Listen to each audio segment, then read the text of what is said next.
Today, I want to talk about the calculated price at the bottom of the screen. When you have that calculated price, if you look below the price, you will see a serial number in the bottom. Now, I've blown that up for you. And you can see that serial number down here. Now, this serial number means something. The last two digits is 30% markup. That is the current markup set for that job. Now, if you set your markup at 20, it will show 20. If you set it at 25, it will show 25. Or if you set it at 100, it will show 100.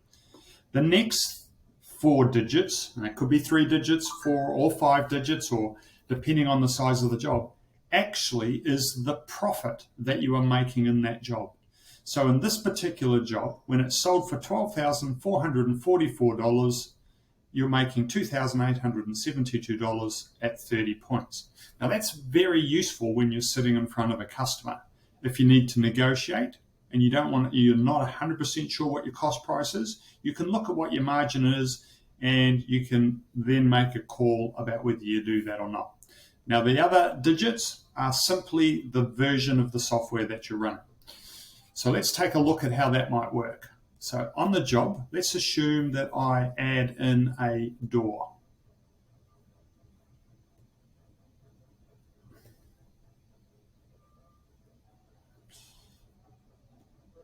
So I add in a door and I now calculate it. We'll expect to see a different price.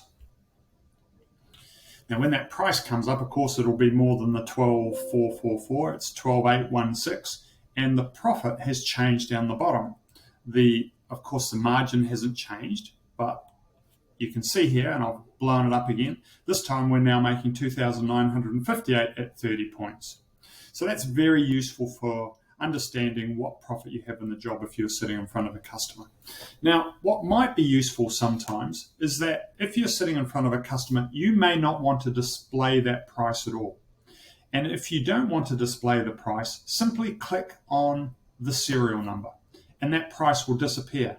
You can still calculate as per normal and the price will still change, only it won't be seen. And if you want to return it, you'll simply click back on the serial number. So two great little tools that you can use depending on how you deal with your customers. ACT Building Systems, making cold form buildings easy.